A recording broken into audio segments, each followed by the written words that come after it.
आज दोनों पक्ष को सुना गया, लेकिन जो आगे की सुनवाई है वो कल 2 बजे के लिए एडजर्न किया गया है और अभी सुनवाई पूरे केस में जारी है। जो मुस्लिम पक्ष के जो वकीलों का कहना था कि सेक्शन 3 में, सेक्शन 9 में, सेक्शन 14 में, सेक्शन 36 में और सेक्शन 83 में जो अमेंडमेंट्स हुए हैं, वो अमेंडमेंट्स उनके फंडामेंटल राइट का हनन करता है। ये मुस्लिम पक्ष का दलील था कानून के हिसाब से। दूसरा उनका कहना है कि जो उनका फंडामेंटल राइट है आर्टिकल 25-26 में, यह जो संशोधित कानून है ये उसका हनन करता है। लेकिन भारत सरकार के तरफ से सॉलिसिटर जनरल और हम लोग जो समर्थक इस संशोधन के हैं, हम लोग के तरफ से जो सीनियर एडवोकेट्स और हम लोगों ने भी अपनी बात रखी कि जो अमेंडमेंट है वो बिल्कुल संविधान सम्मत है और उसमें के अमेंडमेंट को जब आप देखेंगे, चाहे वो सेक्शन 3 का अमेंडमेंट हो, सेक्शन 9 का अमेंडमेंट हो, सेक्शन 14 का अमेंडमेंट हो, सेक्शन 36 का अमेंडमेंट हो, 83 में, तो कोई भी फंडामेंटल राइट का हनन नहीं हो रहा है। माननीय बेंच भी अपने ऑब्जर्वेशन में कहा कि हाँ, जो बहुत सारे अमेंडमेंट्स हैं वह ऐसा प्रतीत होता है कि संविधान के अनुसार है, लेकिन उनका जो यूजर का जो डेफिनेशन है उस पर कोर्ट कुछ क्लैरिफिकेशन चाह रही थी। साथ ही साथ कोर्ट का कहना था कि जो काउंसिल के कॉन्स्टिट्यूशन में जो मेंबर्स हैं उसमें हिंदू मेंबर्स को लेकर के कोर्ट क्लैरिफिकेशन चाह रही है। इन दो मुद्दों पर कल सॉलिसिटर जनरल साहब से और जो हिंदू पक्ष के जो तमाम हम वकील हैं, हम लोगों से उस पर असिस्टेंस मांगा है, क्लैरिफिकेशन मांगा है। अब कल जो है सारे मुद्दे की सुनवाई 2 बजे होगी। तो इसको रुक क्या लग रहा है सर? दिल्ली के अंदर है और बहुत सारी ऐसी हैं जो नहीं है, इन लोगों ने कब्जा कर लिया। तो ये एक ऐसी चीज है जो जमाने से चली आ रही है, कई सौ साल हो गए हैं वक्फ बाय यूजर इस्तेमाल करते हुए वक्त पे। तो इसमें पूरी तरह से हमें उम्मीद है कि इसमें हमें राहत मिलेगी। और दूसरा, जो नॉन मुस्लिम बोर्ड के अंदर आया है और जो इलेक्टेड प्रोसेस है उसको इन्होंने खत्म किया है। जैसे एमएलए इलेक्टेड था या एमपी इलेक्टेड था और मुस्लिम था, क्योंकि इनके पास तो है नहीं, तो इन्होंने जो है ये अनकॉन्स्टिट्यूशनल जो चीजें इसके अंदर रखी है। हमें पूरी उम्मीद है कि हमें इसमें जो है हमें पूरा भरोसा है और पूरे हिंदुस्तान को इसमें यकीन है कि सुप्रीम कोर्ट से हमें इसमें इंसाफ मिलेगा और राहत मिलेगी। ऐसा लग रहा है कि वक्फ की संपत्ति अब डी नोटिफाई नहीं होगी, अंतरिम ऑर्डर उसी तरफ आता हुआ दिख रहा है। बिल्कुल उम्मीद है। और जिस तरह से ये वक्फ की जमीनों को कब्जा करने के लिए ये एक्ट लाया गया है, उस पे कहीं ना कहीं हमें पूरी उम्मीद है इसमें राहत मिलेगी। ठीक है, लेकिन कोर्ट की तरफ से ये भी चिंता जताई गई कि जैसे दिल्ली हाई कोर्ट की जमीन पे भी वक्फ का दावा किया गया है, इस तरह के भी मुद्दे होते आए। मैं वहाँ चेयरमैन रहा हूँ, हमने अभी ऐसा कभी नहीं। देखिए, कोई भी आदमी खड़े होकर के मीडिया के अंदर कह दे, देखिए वक्फ की यहाँ पर दिल्ली के अंदर 1977 प्रॉपर्टीज हैं और सबका गजट नोटिफिकेशन है, वो सब जो है गजट में है और एरिया भी गजट के अंदर है। जबकि मैं चेयरमैन था तो हमने सारे केसेस जीते। अब जब इनका, जैसे मैं मिसाल देता हूं कि ये सारी चीजें अब उसके बाद जब मैं 2023 में चेयरमैन नहीं रहा, पद से हट गया, तो अब रेवेन्यू जो सेक्रेटरी है वो जो है उसको देख रहे हैं। तो शाही ईदगाह का मसला आया, तो शाही ईदगाह की जमीन को बाकायदा उसने एफिडेविट दिया कि हमारी नहीं है। एक नखुंजी मस्जिद है वहां, उसके अंदर मेहरौली के अंदर कई सारी दरगाहें हैं, उस पर उन्होंने जो है क्लेम किया। मैं कह रहा हूं कि केंद्र सरकार या स्टेट अगर किसी जमीन को लेना चाहती है तो सीओ या जो डीएम को ये पावर दे रहे हैं तो वो उसको कैसे चैलेंज कर सकता है, उनके खिलाफ कैसे जा सकता है? सरकार के खिलाफ नहीं जा सकता। तो केंद्र सरकार ने एक नोटिफिकेशन जारी किया था 123 प्रॉपर्टीज का, और सारी जमीनें उन्होंने अपने अंडर ले ली थी। तो मैं, क्योंकि इनके अधीन नहीं आता, क्योंकि हमारी अलग सरकार है और ऑटोनोमस बॉडी थी, तो मैंने चैलेंज किया हाई कोर्ट के अंदर और सारी जमीनें वापस लेकर आए। एडमिनिस्ट्रेशन कंट्रोल जो है आज भी दिल्ली वक्फ बोर्ड का है और वो केस चल रहा है। अगर इन्हीं का होता, ये डिविजनल कमिश्नर जो आज है या जो सीओ है अगर आज है, तो आप उम्मीद कर सकते हैं कि रेवेन्यू सेक्रेटरी का या रेवेन्यू जो केंद्र सरकार यूनियन ऑफ इंडिया के खिलाफ वो चला जाता, कभी नहीं जाता। तो यही एक साजिश है इनकी कि स्टेट का ही आदमी इनका जो है सीओ, वो सीओ रहे, स्टेट का ही चेयरमैन रहे और डीएम को सबसे ऊपर जबकि रखा गया है। जबकि मैं यहाँ चेयरमैन था, हमारे जो ऑर्डर होते थे, बोर्ड के जो ऑर्डर होते थे, उसको जो है कोई सुपरसीड नहीं कर सकता, सिर्फ एलजी सुपरसीड कर सकता था। अब डीएम को चेयरमैन से और बोर्ड से ऊपर अगर आप बना रहे हो तो इसका क्या मतलब है, हमारी समझ में नहीं आता। अच्छा, सरकार के खिलाफ कभी प्रॉपर्टीज में आपको लगता है कि अब चली भी जाएंगी जिस तरह मामला है? क्योंकि अभी तक जो है वो 64-65 प्रॉपर्टीज जाती हुई नजर आ रही है हाथ से। देखिए इन्होंने तो ले लिया था ना, 123 प्रॉपर्टी तो इन्होंने ले ली थी। एक नोटिफिकेशन जारी करके यूनियन ऑफ इंडिया ने कहा था कि वक्फ जो है इस पे कब्जा किए हुए ये हमारी जमीन है। अगर मैं हाईकोर्ट नहीं जाता तो ये तो सारी जमीन चली जाती।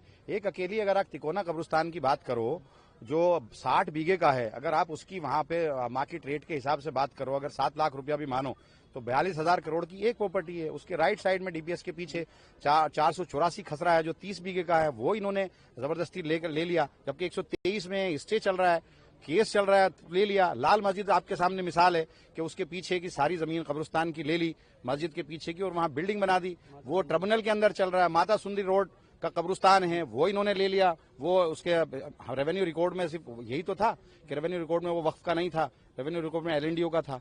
तो आप ट्रिब्यूनल में हैं और हम हाईकोर्ट भी गए तो कहा ट्रिब्यूनल से जब फैसला आ जाएगा, तो ट्रिब्यूनल के फैसले को भी ये लोग नहीं मानते। तो कह रहे हैं हम कुछ नहीं लेंगे मुसलमानों के फायदे के लिए। अमानतुल्लाह साहब अमित शाह ने ये कहा है पार्लियामेंट में कि हम कुछ नहीं लेंगे, आप कह रहे हैं तो यही लिख करके दे दें कि कोई डिस्प्यूट हो या कुछ भी हो, अगर वो पहले से वक्फ बाय यूजर यूज हो रहा है तो उसको हम किसी को टच नहीं करेंगे। एक नोटिफिकेशन ले आए वो। और मुस्लिम जो क्लोज हटाया इसलिए हटाया क्योंकि इनके पास कोई एमएलए मुस्लिम नहीं है, कोई एमपी मुस्लिम नहीं है।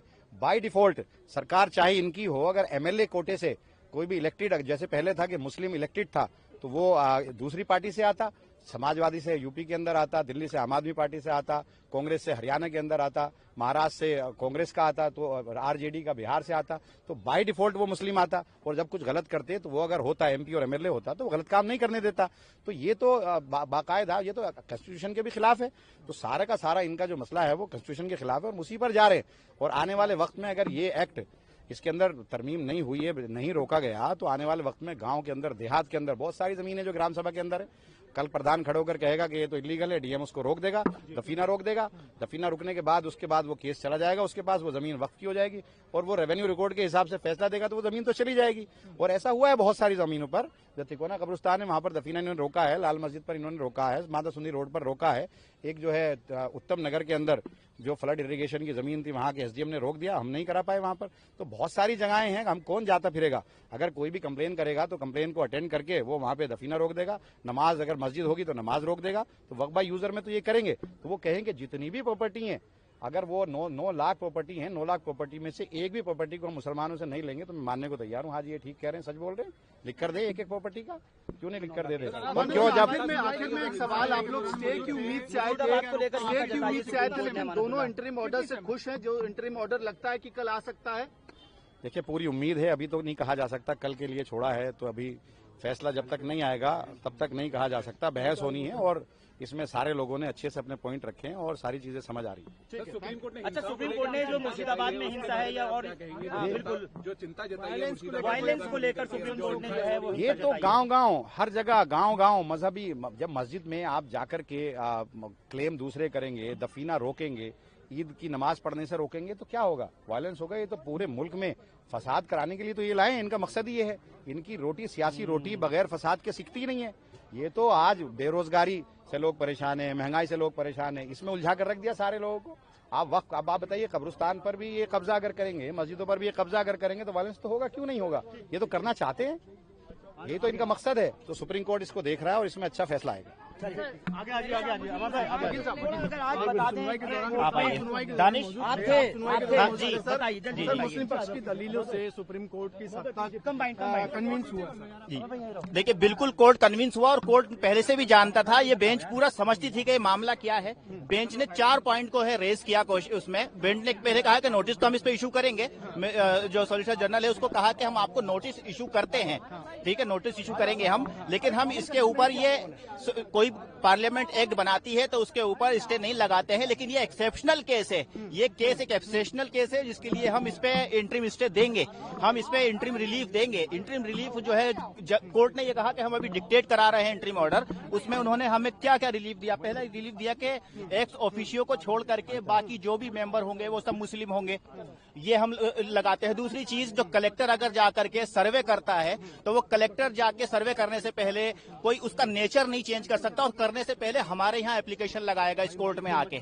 तीसरा, ये उस कोर्ट ने कहा कि जो भी प्रॉपर्टी है, चाहे वो वक्फ बाय यूजर है या चाहे वो रजिस्टर्ड है, उसका डी नोटिफाई नहीं करेगी सरकार जब तक हम ये मामला नहीं सुन रहे हैं। तो ये चारों ही चीजें हमें चाहिए थी और यही चीजें कोर्ट समझ चुका और इसी चीज के ऊपर कोर्ट हमें जो है वो इंटरिम ऑर्डर दे रहा है। तो तुषार मेहता लिटरली गिड़गिड़ाने लगे कोर्ट के सामने कि हमें और सुन लिया जाए, हमें और टाइम दे दिया जाए, हमें कल के लिए रख दिया जाए। तो जज ने काफी रेजिस्ट होकर के फिर हमने भी कहा कि ठीक है, आप इनको अपॉर्चुनिटी दीजिए, मिस्टर मेहता को आप सुनिए और फिर हम भी कल और कुछ सुनाएंगे कोर्ट को। और कल 2 बजे के लिए ये रखा गया है। अल्टीमेटली ऑर्डर पास नहीं हुआ है, जो ऑर्डर पास नहीं हुआ, लेकिन जजेस क्या चाहते हैं, कोर्ट कैसा सोच रहा है वो हमें पता चल गया और कोर्ट किस तरीके से फैसला, कोर्ट पूरा मैटर समझ चुका है, सेंसिटिविटी समझ चुका है और कॉन्स्टिट्यूशन कैसे जो है वो वायलेट हो रहा है वो कोर्ट समझ चुका है। अच्छा, नोटिस इशू किया गया है, कुछ इस तरीके की बात सामने आई है या कुछ एफिडेविट वगैरह फाइल करने को कहा गया है? नहीं, अभी क्या है, कल डिसाइड कोर्ट ने कहा कि अब मिस्टर मेहता हम आप नोटिस इशू करेंगे और आप जो है जवाब दे दीजिएगा। तो मेहता ने खुद कहा कि सर आप मुझे इशू कर दीजिए, हम 15 दिन में इसको सुन के 15 दिन के अंदर हम एफिडेविट ले आएंगे, डे टू डे आप इसको सुन लीजिए, आप स्टे मत लगाइए। जज ने कहा कि नहीं, स्टे लगाना जरूरी है, इंटरिम रिलीफ देना जरूरी है, because it's an exceptional case जी। तो कल हो जाएगा इंशाल्लाह। बाकी पिटीशन जो है मुजीबुर रहमान साहब, उसको कब सुनने की बात कही है कोर्ट ने? वो तो इसके साथ कनेक्ट हो जाएंगी। जज साहब ने ये कहा है कि जिसकी पिटीशन आज 11 बजे तक आ गई थी उसको आज सुना गया है। कुछ लोगों ने मेंशन की अपनी पिटीशन, उनको जज साहब ने नहीं सुना है, कोर्ट ने नहीं सुना उसको। वो नेक्स्ट जो है जब वो लिस्टिंग होगी, स्क्रूटनी पार करके जब आएगी तब उसको देखा जाएगा। कल 2 बजे? कल 2 बजे। बहुत शुक्रिया। तो आप सुन रहे थे इस वक्त एडवोकेट मुजीबुर रहमान को। सर आपका नाम? मुजीबुर रहमान। ठीक। अपनी उनकी पहल सुने वो, और जिस इरादे से और जिस उम्मीद से हम लोग सुप्रीम कोर्ट में आए हैं, हमें बड़ी खुशी है और उम्मीद है कि कल फैसला हमारे पक्ष में होगा। आज भी जो इंटरेक्शन था, जो उनके तरफ से इनपुट था, बहुत पॉजिटिव था। हमें यकीन है कि जो कॉन्स्टिट्यूशन पे हमला हो रहा है उस पे रोक होगा। आप आखिरी क्या बोला, मैंने कल कंटिन्यू सुन? कल उन्होंने कहा कि शायद 2 बजे का वक्त दिया उन्होंने कि आधा घंटा और सुनेंगे, जिनको और कुछ कहना हो, कुछ अपने पॉइंट्स रेज करना हो सुनेंगे। उसके बाद फिर वो अपनी जो जजमेंट है या जो फैसला है आगे का क्या कोर्स रहेगा उस पर बताएंगे। बहुत बहुत शुक्रिया। बहुत बहुत